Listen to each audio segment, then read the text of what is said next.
में भाग लेंगे माननीय सदस्य श्री रणधीर शर्मा जी।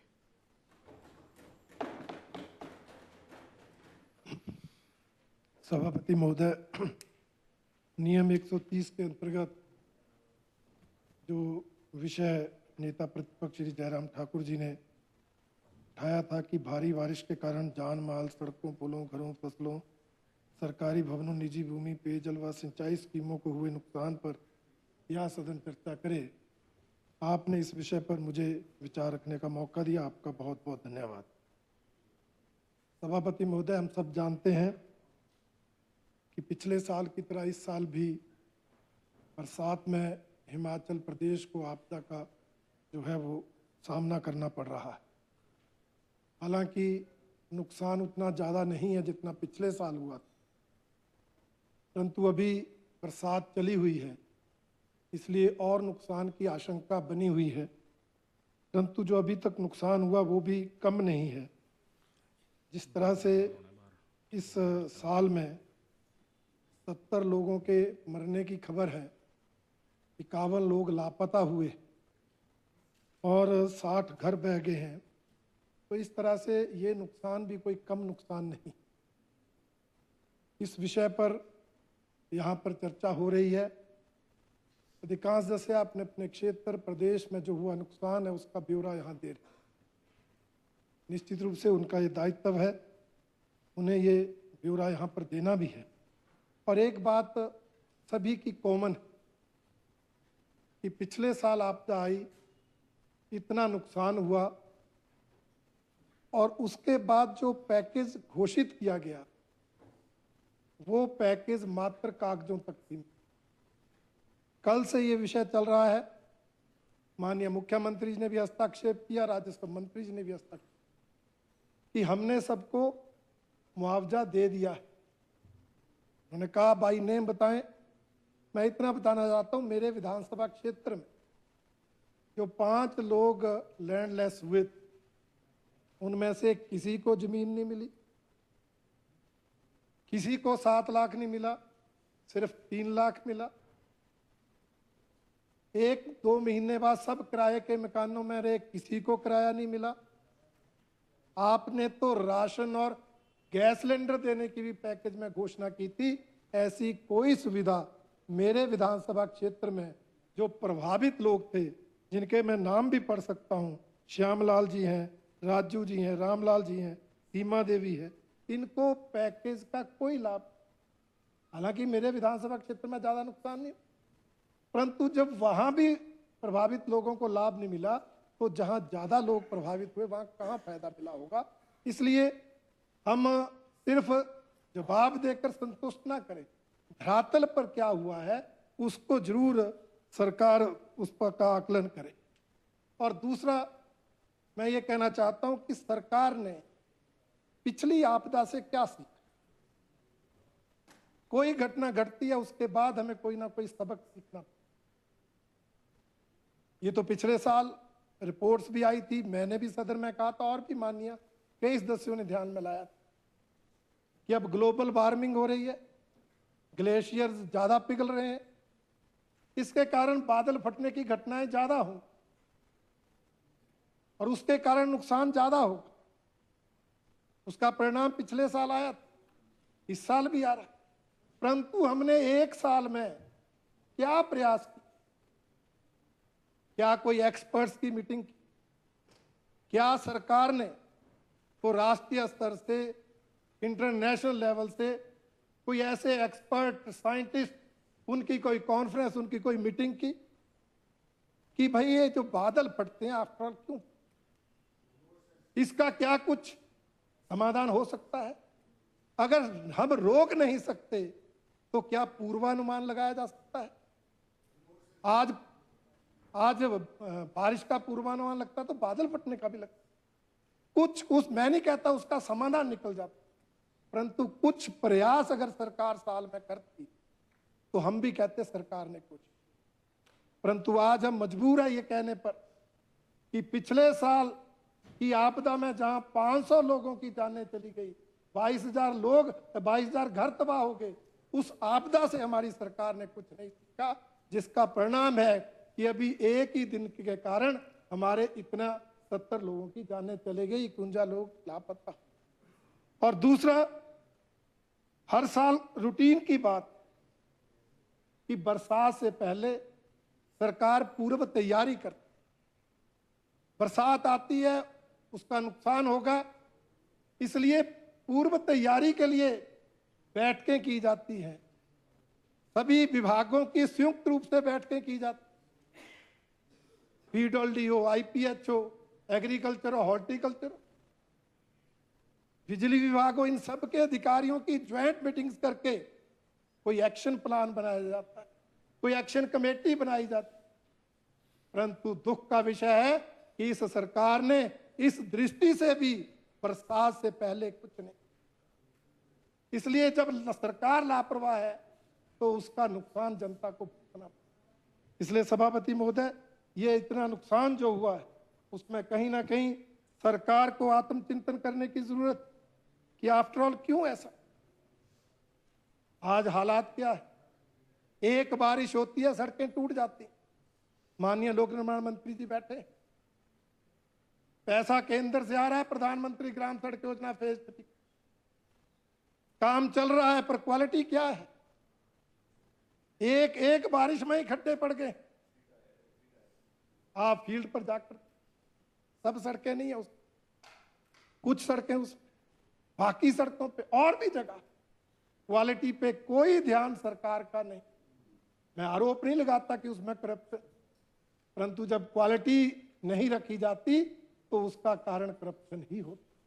इसलिए इस पर सरकार जरूर ध्यान दे, ताकि ठीक है बहुत ज्यादा बारिश हो जाए तो नुकसान हो, परंतु एक ही बारिश में सरकार सड़क बह जाए, सड़क में खड्डे पड़ जाए, तो फिर क्या विभाग कर रहा है, इस पर जरूर विचार करना चाहिए। इसके अलावा पिछले साल ये भी चर्चा हुई कि आपदा को लेकर कुछ बातें हम साझा तौर पर करें, हम लोगों को भी जागरूक करेंगे, जरूरत पड़ी तो कानून भी, कि लोग नदी नालों के नजदीक घर ना बने, बहुत आवश्यक। हमने भी कहा था हम साथ हैं, परंतु सरकार ने क्या कोई जन जागरण मुहिम, क्या कोई जनप्रतिनिधियों की, पंचायती राज संस्थाओं के प्रतिनिधियों की बैठक, कॉन्फ्रेंस, क्या कोई लोगों को मोबिलाइज करने का काम किया? बात हुई थी साइंटिफिक माइनिंग, आज विषय उद्योग मंत्री था, पिछले साल भी विषय कि अगर साइंटिफिक माइनिंग की जाएगी, जितनी आवश्यक है उतनी माइनिंग की जाएगी, तो ये नुकसान नहीं हो। मैंने तो पिछली बार भी कहा, आपके पास तो माइनिंग एक्सपर्ट है, आप उनके विचार क्यों नहीं लेते, आप उस पर काम क्यों नहीं करते? नहीं, आपके बड़े मजे हुए। इसलिए ये साइंटिफिक माइनिंग हो, माइनिंग पॉलिसी बने, और वो पॉलिसी अपने खासम खास को लाभ देने के लिए ना बने, बल्कि आपदा से नुकसान ना हो उसके लिए माइनिंग पॉलिसी बने, तभी प्रदेश है। दुख ये जो माइनिंग पॉलिसी में बदलाव हुए वो अपने कुछ चहेतों को लाभ देने के लिए हुए, पर देश हित उसमें ध्यान में नहीं रखा गया, जिसके कारण आज फिर आपको नुकसान झेलना पड़ता। आप बात करते हैं, मैंने तो पिछली बार भी सुझाव कि मकान बनाने के लिए कंपलसरी करना होगा सॉइल टेस्ट करो। यहां कोई सॉइल टेस्ट नहीं होता, नीचे जमीन कितनी कमजोर है, कितनी सॉलिड है, कितनी नहीं है, और ऊपर 5-5 मंजिलें खड़ी हो जाती, 6-6 मंजिलें खड़ी हो जाती। और आज समय की आवश्यकता है, शहर ही नहीं गांव के अंदर भी आपको कंपलसरी करना पड़ेगा, अन्यथा बारिश होगी, मकान गिरेंगे, आप मुआवजा देते जाए। इसलिए कुछ कड़े कदम उठाने पड़ेंगे। जनहित में, प्रदेश हित में हम विपक्ष के नाते साथ देने को तैयार है, परंतु इनिशिएटिव सरकार को लेना। और दुख का विषय है कि पिछले साल की इतनी बड़ी आपदा की घटनाओं के बाद सरकार ने कोई सबक नहीं, सरकार ने कोई इस उद्देश्य से कदम नहीं उठाया जिसके कारण आज नुकसान। अभी मुकेश जी चले 5 बार 6 बार लगातार, इनके विधानसभा क्षेत्र से रास्ता जाता है घाट पंजाब में, परंतु लोग हिमाचल के जाते, पंजाब में भी कांग्रेस की सरकार है, अपने प्रभाव का इस्तेमाल करके पुल बनवा देते, तो आज वो लोग ना मरते। आज है आम आदमी, पहले कांग्रेस भी रही, तब भी मुकेश जी जीते हुए रहे 5 बार से। इससे पहले कांग्रेस ही थी। कालिया जी आप तब बीजेपी में थे, थोड़ा सा कंफ्यूजन हो जाता है। तो वो पुल नहीं बन सकता, इंफ्रास्ट्रक्चर। सर हालात ये है, मेरे विधान में छोटा सा उदाहरण दे, मेरे विधानसभा क्षेत्र की एक पंचायत है मजारी। उस मजारी पंचायत में एक ऊपर से खड्ड आती है और वो सारा पानी जो है उनकी फसलों को तबाह करती है, और ज्यादा हो जाए तो घरों तक भी। मैं वाइस चेयरमैन था डिजास्टर मैनेजमेंट का, उसमें हमने एस्टीमेट बनवाकर 50 लाख के लगभग पैसा सैंक्शन करवाया था अगस्त 2022। आज अगस्त 2024 हो गया, काम ही नहीं शुरू हो रहा है। लेट करवाया ना आपने। सरकार तो 1.5 साल से सरकार क्या कर रही है, बदले की भावना से कहा। Bind up please. सभापति महोदय, आप इतनी जल्दी में रहते हैं तभी नहीं मंत्री बनते। कोई बात नहीं, थोड़ा प्लीज बाइंड अप। थोड़ा संयम से, संयम रख। Bind up. जल्दबाजी हमेशा काम नहीं देती, जल्दबाजी में दुर्घटना होती, इसलिए बार बार आपके साथ हो रही है। आप बाइंड अप इसलिए करें, please। अध्यक्ष महोदय मेरा एक है, ये एक नहीं सभी विधानसभा क्षेत्रों के साथ 1.5 साल से आप भेदभाव कर रहे हैं, न्याय कर रहे हैं, सभी क्षेत्रों में कर रहे हैं।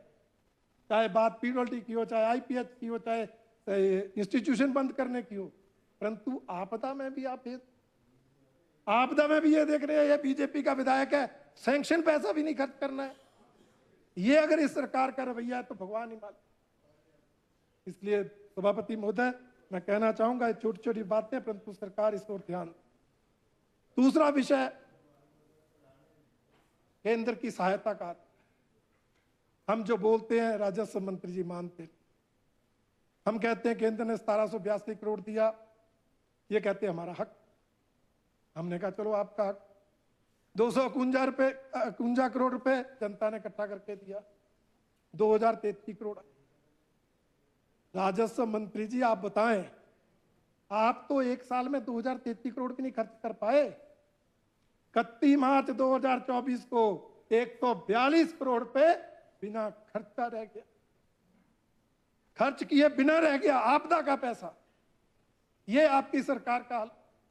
आप पैसा तो 9000 करोड़ मांग रहे हैं, खर्च आपसे 2000 करोड़ नहीं हो रहा। ये सरकार की हालत स्पष्ट करें। राजस्व मंत्री बैठे, मैं ओपनली जो है वो यहां पर एलिगेशन लगा रहा हूं, 142 करोड़ रुपए आपदा का बिना खर्च किए रहा। ये हालत। इसलिए सरकार को यह विचार करना होगा कि वो आपदा के प्रति कितनी गंभीर है, कितनी नहीं है। इस पर जरूर सरकार को मंथन करना चाहिए। बाकी पिछले कल, आज है नहीं, चंद्रशेखर जी बोल रहे थे राजनीतिक आपदा आई, सुक्खू जी ने बखूबी निभाई, हम तो 40 के 40 रह गए। मुकेश जी भी बोलते हम 40 के 40 हो, आप तो 40 के 40 रहे, हम 25 के 28 हो गए। ये भारतीय जनता पार्टी की उपलब्धि। इसलिए और आपदा का please bind up sir, please bind up. Subject और में बोलो, आप आपदा सब्जेक्ट पे। Sir 5-7 minute. और जहां तक सर आपदा की राजनीतिक आपदा की बात, राजनीतिक आपदा तो क्या कहें, मैं तो कहता हूं ये सरकारी आपदा है। ये सरकार ही अपने आप में आपदा है। और इस आपदा को लाने के इंद्र देवता रोहित ठाकुर हैं, जो आजकल पूरे प्रचंड हो गए। 5 बच्चों वाले स्कूल बंद कर। पिछले साल कहा जो 5 का है, 5 बच्चे जाए उसको रख लेंगे, 5 से कम वाला बंद करेंगे। इस बार 5 वाला भी बंद कर दिया। अरे आप बोल रहे आपदा नहीं है, आप बोल रहे आपदा नहीं। 2 किलोमीटर सर अभी तो शुरुआत हुई। 2 किलोमीटर चलना पड़ता है, रास्ते में 2 खड्डे होंगी, 6-7 साल का बच्चा पैदल जाएगा। अगर कुछ घट गया तो आपदा का इंतजार कर रहे हो आप? क्या आपको सर्वेक्षण नहीं कराना चाहिए? क्या कागजी आंकड़े देखकर आपको स्कूल बंद कर देने चाहिए? क्या आप, एक मिनट, क्या आपने ये सर्वेक्षण कराया कि जिस स्कूल को आप मर्ज कर रहे हैं उन स्कूलों के बीच कोई खड्ड नाला, नदी नाला तो नहीं आता? क्या सड़क कोई नहीं कराया? मेरे विधानसभा क्षेत्र में नहीं कराया सर, कोई मेरे विधानसभा क्षेत्र में नहीं करवाया। इस पे चर्चा बाद में लाएंगे। सर मैं प्लीज बाइंड अप। सर बात तो करने दो। आप पहली बजाए जाओगे, आप डिजास्टर पे बोलिए, आप घंटी बजाए जाओगे तो आप बात डिजास्टर पे बोलो। डिजास्टर तो सर मेरे विधानसभा क्षेत्र में जो बाग चमियारा स्कूल आपसे दोबारा 5 बच्चों का कराया था, आपने फिर वो बंद किया। मैंने तब आपको बोला कि भाई वो सड़क नहीं है, फिर आपने बंद किया। तो सर ये आपदा ही है। सरकार तभी मैं कहता हूं आपदा ही तो है।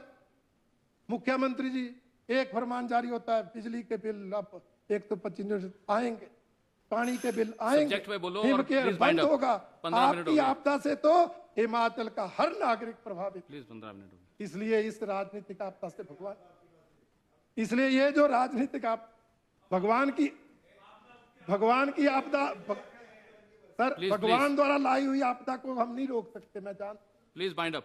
उससे नुकसान कम हो उसकी कोशिश सरकार कर सकती, पर जो ये राजनीतिक आपदा ला रहे हैं, ये जो सरकारी आपदा आ रही है, इस सरकारी आपदा को तो मुख्यमंत्री रोके, ताकि हिमाचल की जनता सुखी सुखी ये जो 2-3 साल का टाइम है काट।